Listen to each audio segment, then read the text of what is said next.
This episode of Shoptalk is brought to you by Lhasa OMS, your clinic's partner in wellness. Later in the show, listen for a special offer from Lhasa to help you with all the transitions your patients face. Andrew Nugent-Head, welcome to Geological Shoptalk. Thank you for having me. Today, we are here to talk about colds, flus, coughs.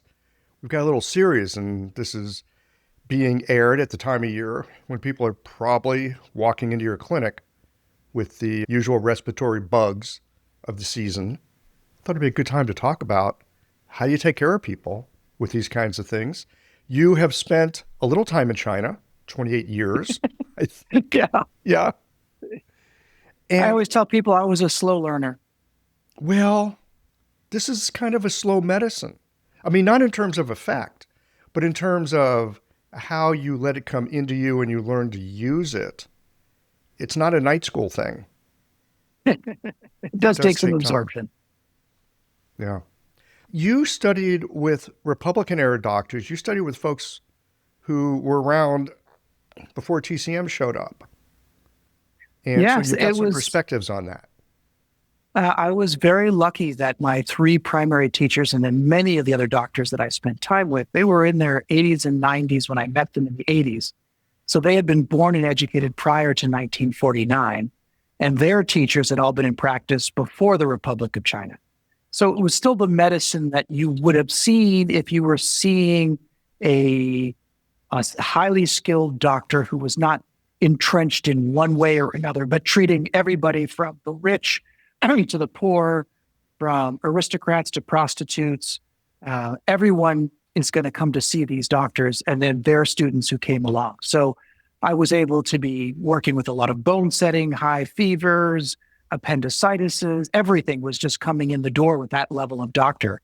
They were still a full practice practitioner of emergency medicine and chronic medicine. This was the Chinese medicine before it became the slow medicine. Exactly. And that's something that I try hard to stress is that there is my own journey in this medicine, as I think we talked about in our previous one, was that I had a motorcycle accident, broke the bones in my foot, had them set with Chinese medicine, and was walking 2 weeks later on it. So I never believed it was a slow medicine, and then only found out when I came back to the West to find out what had happened here. Yeah, it's an interesting thing. Now, one of the things, and we were talking a little bit about this before rolling tape, the ethic of the doctors that you studied with, there was this idea about study with me, but don't resemble me. And that's a very important point. The 要学我,不要像我, is what they were saying is we want to learn from them, but we don't want to mimic or imitate them. And that also implied to formulas. So they would tell me, listen, here's Guizhitang. And, it's this season, so we'll talk about Guizhitang as a great formula base, but you want to study what Guizhitang really is. You don't want to just use Guizhitang for Weigan, externally contracted, cold wind, etc. That the whole point was to study classic formulas, but then not rigidly use them. And so they really hammered into me the idea that 要学精出, you want to study the classic books, then 要尊敬经验, which you want to respect experience and what's happened through time. And that's hugely important because if we lock ourselves into the idea that it has to be Guizhi, Shaoyao, Shengjiang, Dazao, Gancao, right? We believe that's how you treat a Weigan. We've missed the fact that in ancient China, that's great. But if I live in a different part of China that doesn't have Shaoyao, if I live in a different part of China that has Xiaozao, not Dazao, it was never meant to be the herb names. It was meant that we're supposed to study the flavor and nature of the formula. And the herb was just a placeholder that was very effective for someone at some point using that strategy of a warm, acrid, a cool, sour, two completely opposite flavors used in the same dosages, and then Shengjiang, Dazao, Gancao, or a spicy, hot, acrid Shengjiang, a sweet Dazao that's not too cloying, and a Gancao that's been honey fried but is very stimulating, right? And once we understand that, we can stick any herb in there. It doesn't have to be a Guizhi Shaoyao. And that's a key idea of what was trained into me is know why, and then you change according to the situation in front. If you don't know why, you just have to follow the rote idea and pray the patient happens to fit that idea. It no longer becomes a patient-centric medicine when we are trapped in doing things rote without understanding the why. Yes. Now, I remember when I was first studying Weigan, externally contracted conditions, we would use that rubric of, is it hot? Is it cold? Is it a Ma Huang thing? Is it cold? Or is it this more wind strike thing? Is it Guager? And it's a useful rubric to look at, I think. But it sounds like you're looking at the herbs less in terms of what the herbs do and what, rather, I guess I should say, what the herbs are, what the flavors are, Exactly. and therefore the action that comes out of that. Right. And hopefully you'll be able to post the link to the free article. But Julianne does a great job on laying out, she was in the Journal of Chinese Medicine, that herbs work because of their flavor in nature. And then the flavor in nature does something. So acrid does something, sweet does something, sour does something, hot does something, cool does something. And then how strong the acrid, how strong the sweet is, how strong the temperature may be defines how intensely it does it. Right. So any herb that matches the flavor and nature of Guager could be used instead of Guager because we don't care about Guager. We care about something that's warm and acrid and going to travel in the body and warm it at the same time. Okay. So once we understand that, then Guager just happens to be what they had and what was common, but you could use 10 different other herbs that are similar to it. And that idea is huge because otherwise we don't know how to modify. And when I'm teaching herbs, I say, listen, here's Guager Town, but I write the flavor and natures. I don't tell them what the herbs are. And I'll list 5 different formulas by flavor and nature and say, what formulas are these? Oh, that's interesting. And that way, you look at cold acrid, cold bitter, warm acrid, neutral warm sweet, and then a hot sweet and a sweet neutral and a sweet traveler. And that's actually Xiaochaiguotang, right? And you see, they're doing a couple of bitter acrid and a bitters and a cold acrid and a cold bitter and a warm acrid and a neutral sweet, right? And you start seeing how they're flexing these flavor natures to do 2 bitters, but one's acrid. I'm sorry, 2 cold, but one's acrid, one's bitter, right? Two warm herbs in a warm idea, but it's actually going to be toxic, acrid, and sweet, right? And you start being like, oh, that's clever because that covers a lot of ground. And then you can change it. So for me, when I get sick, I never get hot, right? I will never have the Guager Tong where I feel a little of that. The wind's coming up and I want to button back up. I'm just cold. I'm not Ma Huang cold. I'm just cold. I'm going to wear a lot of clothes. I'm going to be okay. There is no What is reason Ma Huang cold for people that may not understand the distinction between having cold and Ma so Huang? having had a true Ma Huang cold, and we shouldn't say Ma Huang because Ma Huang is paired with Shigao just as often as it's paired with Guager. But people don't think that way, right? But for true Ma Huang Tong, so Ma Huang Guager as your 2 herbs together is full on shiver. And I have literally just been in a bed and been shivering to this because of being sick. And you need Ma Huang, right? There's no kidding around there. And Guager is just not going to get the Not going heart to rate cut up to do that. It's not going to cut it. But for me, Xiaoyao is a terrible herb, right? I don't need cool sweet. I'm not sweating. I don't have that heat that shows up that's a sick heat. So for me, I put in Dongui. So for me, Guager Tong is Guager Dongui. Why not warm my yin, right? Or if I'm feeling a little more susceptible to wind, for me, Guager Tong is going to be Guager Fang Fang, Shengjiang, Dazao, Ganzhao. Though honestly, most of the time I use Ganjiang because if we're out of Shengjiang, Ganjiang is just convenient. But being able to stop and say, hey, why am I taking Xiaoyao in Guager Tong? Because I don't fit all of the sentences of Guager Tong, but I fit enough that I want a Guager variation. So get rid of xiaoyao, put in dangui, put in fang fang, my most two common things that I do for myself, right? Mm.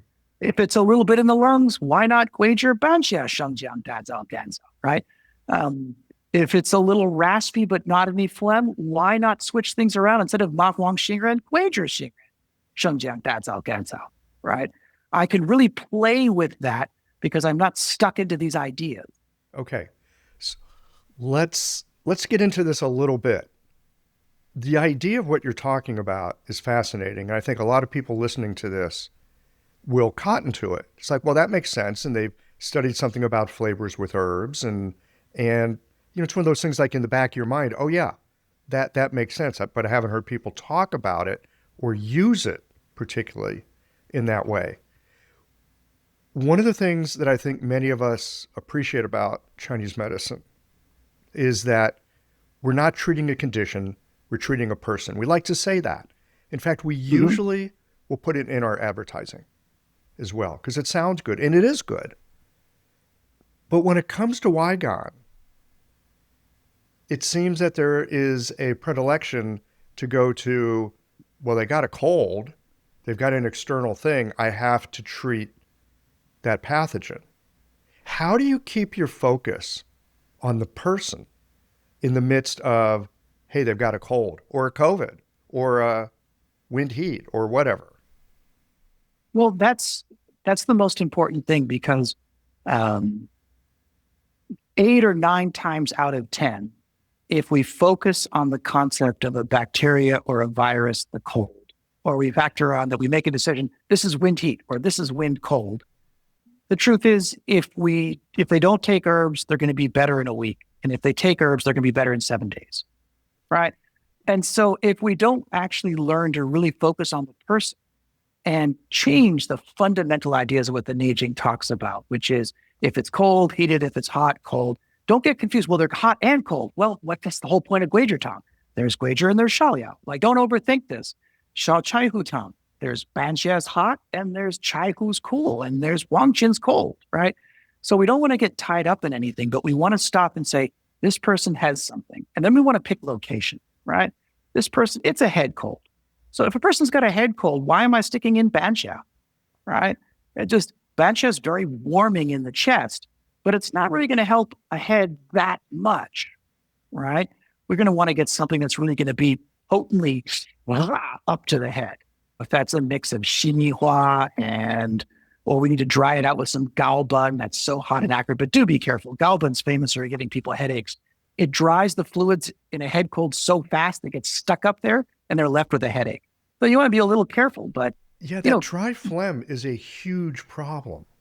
This is one of it the is. reasons I think And antihistamines cause often as much mischief as they solve because they dry it out yes, so quickly.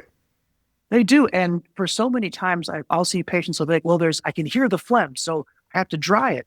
Yeah, but it's a deep phlegm. Don't dry it out. Give them gualo, give them shingren so it's easier for it to leave, right? Grease the tracks or moisten the lungs so it can get rid of something. Don't further dry it so it becomes craggly stuff stuck in the corners. And then they get 60% better in 24 to 48 hours. And then it lingers for 3 weeks. They're like, yeah, it was a really bad cold. No, that's iatrogenic medicine. you know, you dried it in their lungs. You got them better enough that they're no longer sick feeling, but you left something in their lungs because you chose herbs that were going to do that. And balancing out how to treat the person and staying focused on the person with the truth that the biggest battle between the Shanghanlun people and the Wenbing people is that the Shanghanlun is all about tailoring according to the human, right? And so all the formulas are being modified. People say you got to memorize all the formulas. The truth is, and I'm making up this number, there's 16 formulas in the Shanghanlun, and the rest are variations of those 60, right? But it's just all variations in there. And then the one being was like, hey, there's illnesses that have a personality, and it's bufan nan yu lao shao, right? They don't differentiate between the old, the young, male, and female. You get this, and it's going to go in this progression no matter what. And if you happen to be comorbid, goodbye. And if you're not comorbid, good luck. And COVID was an example of that, where once you know that there's a very specific strain, like a COVID or a bird flu or the bubonic plague, and it doesn't matter how robust I am, I'm going to get sores under my armpits with the bubonic plague, right? That's just how it shows up. And so being able to balance in one hand that if there is a specific thing going around that has a personality, you have to treat that illness's personality, just like you're treating a person. So Oh, you have to be able to that's an treat the interesting thing. person and you have to be able to treat the person, the illness. But again, I'm never treating damp heat. I'm never treating dryness. I'm never treating any of those. Just COVID has a personality. It's a person, right? So I'm going to do this, this, and this to it. And I'm not going to use those herbs because those herbs are never going to do anything for a COVID presentation. And for the person, I have to factor that in. So then the formulas become very person-centric and they get better. And then there's illness-centric, and then we overlap the two.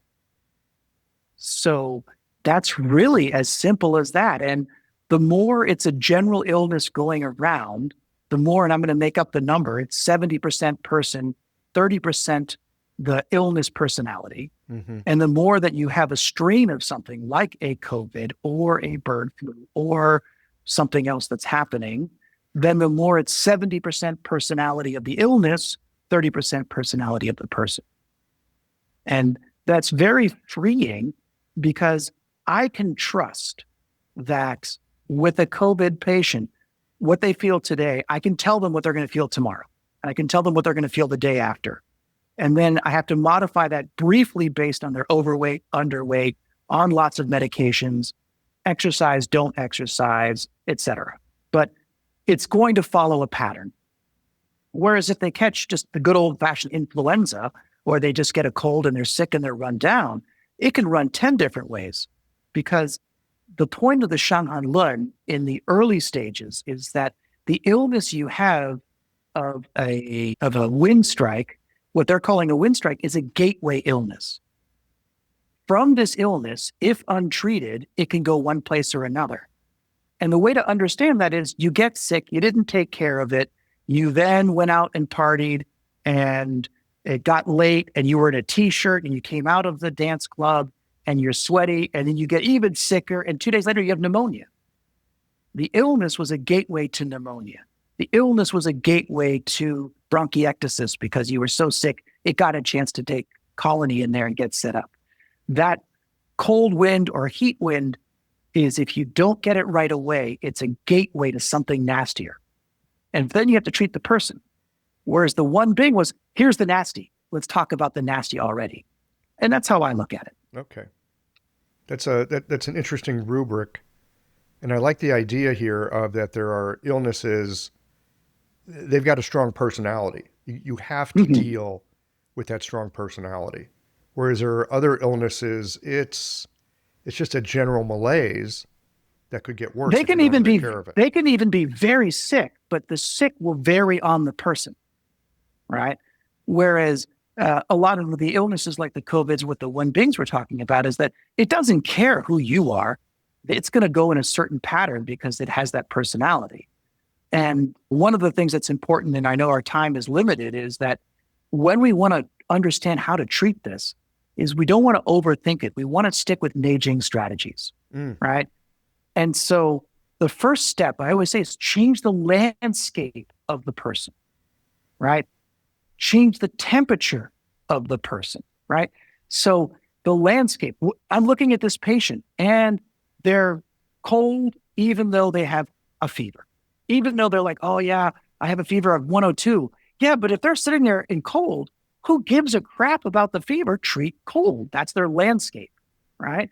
You get rid of their cold, the fever comes down, right? The second thing is pay attention to moisture, right? If they're very, very dry, moisten them. If they're very, very wet, dry them. You know, if you hear something in the lungs, if you hear it in the head, if it's dry and raspy, COVID is a very dry illness for the lungs, right? Until it progresses further down the line into pneumonia or something else like that. So I want to pay attention to that moisture. And then third, understand location. I mean, it makes no sense to give chest herbs when it's in the head. It makes no sense to give head herbs when it's in the chest.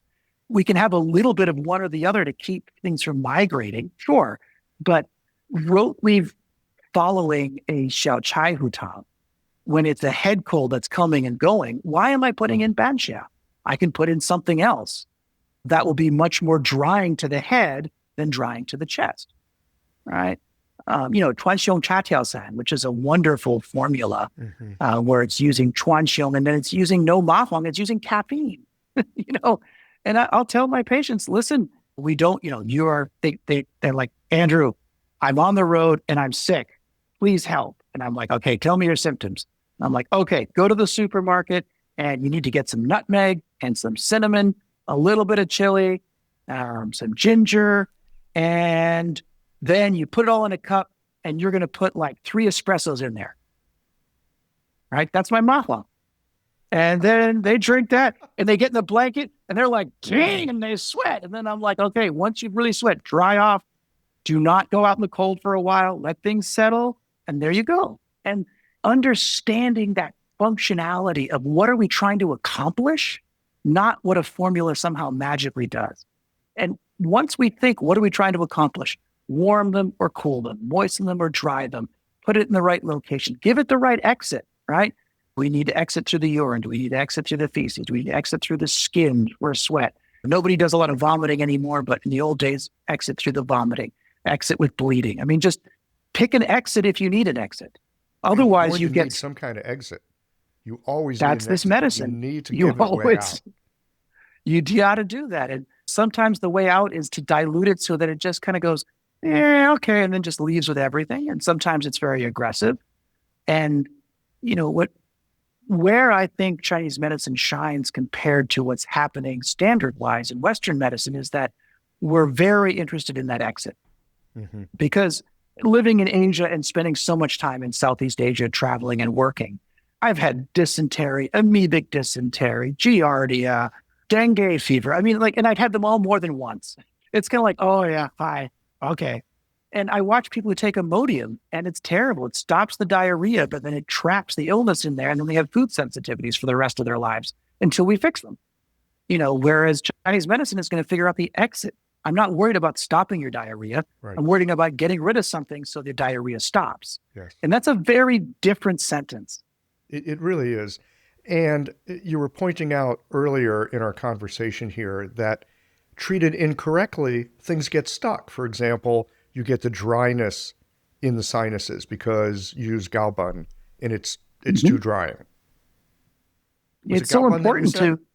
yeah, Yeah. Galvan Yeah. it's famous for, it does a miraculous job for clearing out that sinus. And then they have a terrible headache. And they're like, oh, yeah, it's a lingering thing. It's like, no, that's No, no, no. iatrogenic. It's dried. Or like me, I'm very good at getting these raspy coughs because there's phlegm. It's dry. It needs to be Mhm. moistened. Yeah. So Gualo is my friend. I yeah, love gualo. yeah, I like it It's, too. Now, you know, talk to us a little bit about some of the coughs that people might see because of, I don't want to say mistreatment, but let's just say treatment that was suboptimal. You missed something. And now you find out about it because they've got a particular kind of a cough. yes. And I will say that the number one thing I will hear with the people who are training with me is they start to feel very comfortable treating Wigans, but then they're intimidated by the cough or they're left with a cough and they're never sure what to do. And if you are a Chinese scholar reader, Chen Shouyan has a great, the Yixue Sanzijing, and his 3-character classics on medicine has a great one on Kuso. I've translated several, but I haven't translated the Kuso one yet on cough. But he does it's 3 characters. So it's this cute little rhyming thing that guides you how to treat cough and what mistakes not to make. But the first thing about treating a cough is we don't want to overthink it. And that's the most biggest problem is that we're taught, oh, yellow phlegm, I've got to use a Jininhua, I've got to use a Lianqiao, I've got to use something because it's bacterial, because it's yellow-green. And if it's a white cough, it's cold or it's clear, I've got to use warming herbs. And we don't want to think that way. We want to stop and we want to be clear that what's happening systemically. Is the cough due to there's something in there that's filling the lungs? And I tell my patients, listen, if there's a lot of water in there, your lungs are drowning. And if you watch somebody who's drowning, they go, because the moisture keeps covering all the areas that are supposed to be taking oxygen, right? And so that's what happens is they're okay. And then they lie down, they have a coughing spasm because this part of the lung was dry, this part was fluid, and they lie down and the fluid sloshes. And now all this area that was breathing gets covered in fluid. It's got to cough, cough, cough until it stops and gets used to it. And then they get used to lying down, they go back up, and this part that is now dry suddenly gets wet, and they start coughing all over again until it's over. So, you're like, okay, I have to get that water out. So I've got to dry it out. And then if it's like the thick cough, well, if I dry it out, it just gets thicker, right? And then it doesn't go anywhere. You were talking about the importance of giving it an exit, getting it out. Yeah. You can't just transform it into nothing. That's exactly it. It's not Bencha. It's not this thing that just dries it to nothing. It dries it to a point where the body can take it out. But if the body can't take it out because it's dry, sticky, even if it's got a texture to it, it just gets harder to move. So we want to know when to give something slip. It's carrot and stick. And we want to be nice to those lungs. And if it's a weak cough because they've been sick for a while and their chi is down, Wu Wei is great at consolidating those lungs so it has strength. Because otherwise it's just weak. And so any stimulation, cold air, moisture, a beverage change, anything, a temperature change, and the lungs just go, and Wu Wei just sours that up and gives it strength, right? But if there's something trapped in there, Wu Wei is going to hold it in there. But we don't want to panic. Like, well, then I shouldn't use Wu Wei. I tell everyone, if you really want to get good at coughs, study Xiaoqing Longtang, right? Because Xiaoqing Longtang is traditionally for what we call pneumonia. It can be used for lots of things. But you see Wu Wei next to Mahua. You see Xixin, you see Guizhi, right? You see such different herbs happening all at once that you can get an idea that it's totally okay to have sour and have bitter and have acrid all in there. We just want to get the mixture right. And the truth is it's like cooking, right? We want a mix of flavors in there so the lungs go, out it goes, or the thing in there just doesn't like living there anymore. And I talk about, that's what I mean by changing the landscape, is a lot of things that we have, no matter how severe, they're opportunistic. They like a cold, wet environment. They like a hot, dry environment. Right. So they thrive in an environment. Change the environment. They decide, I don't like it here anymore. Not easy living anymore. Not easy living anymore. And so a lot of times the mistake I see is, like we talked right before the cameras rolling, that we live in a Yin Chao Sen or Ganmao Ling world, right? And, everyone's like, okay, viral, bacterial, Jininhua kills, we use it. And the truth is, if you change the environment, the bacteria or virus will die. You don't need an antimicrobial, antibacterial, antiviral herb that's shown up in Chen and Chen saying this is antibacterial, right? You just change the environment and it dies. So let's say you got squatters living in your house and you can't get rid of them. Well, if you turn off the water and you turn off the electricity, turn off the heat, they're going to go somewhere else. Yeah. Air conditioning's on the fritz. Nobody wants to be there. Yes. I think what I'm hearing you say with coughs, well, all of this really, but coughs in particular, is that it's not one thing. It's dynamic. You're going to use things that are dispersing. You're going to use things that are consolidating. You're going to be doing some drying, some moistening. You're doing all these things. It's very kinetic. It is very kinetic. And we often translate it in English, the lung is the weak organ, but it's not. In Chinese, it's nun, right? Tender. And that nun is tender, but it's not tender like emotional tender. It's a little gushy, right? And so it's like tofu. It's soft tofu. It's not hard tofu. So it gets affected, and it's what everything is coming in and it's what's coming out. And so being clear on when to sour it or when to give it Wang Qi to strengthen it, or I'm a huge fan of just saying, I'm going to warm the chest overall, right? I'm going to do one thing or another. And then I'm a big fan of Rendongtang, which is the vine of Jininhua. Rendongtang. Rendongtang. Rendongtang. I think of that more for like arthritic conditions. No, I mean, it's fantastic for the chest and the lungs. And I tend to use it. I now do use Jininhua, but if you had been with me for the, I'm going to get the math wrong. For the first 20, 30 years, how long have I been practicing medicine? 35 years. So for the first 30 years, I might have written less than 200 grams of Jininhua in an entire year, right? Because I always stock my own pharmacy. It shows up brown and dead. Why do I expect that to do anything, right? It's supposed to be this green, lush thing. And then COVID happened, and now the quality is fantastic. But, because we have an herb farm, so we grow it.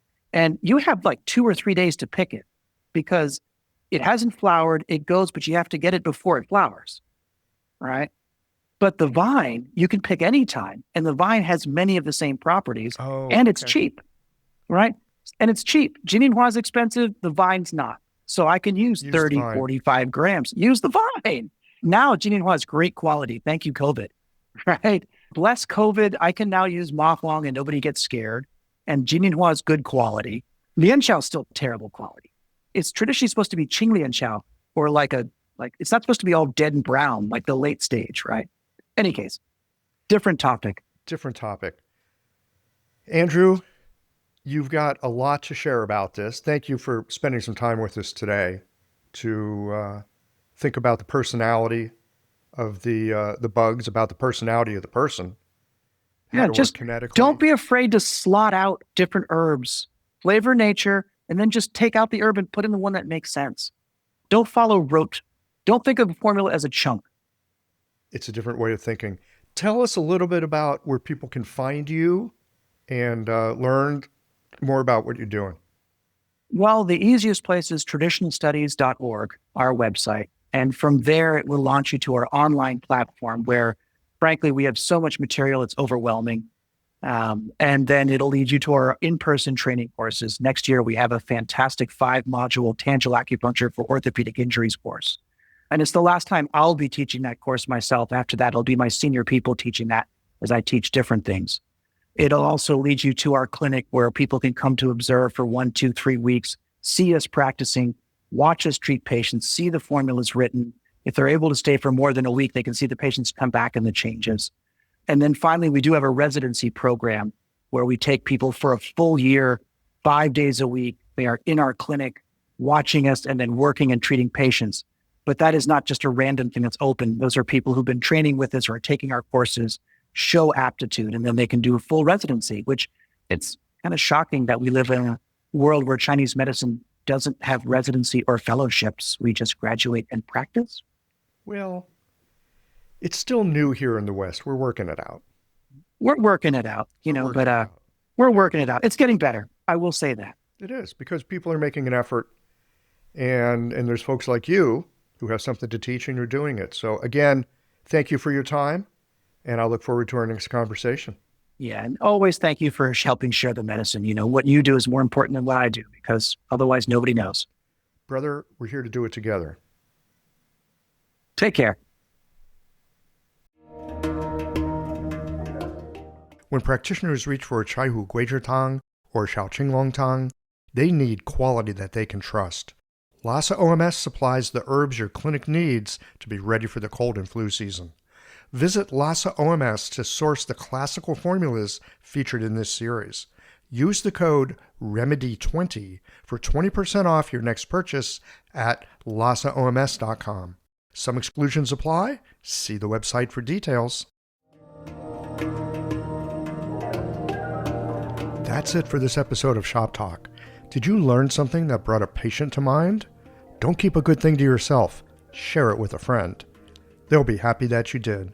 And tune in again for our next episode of Shop Talk.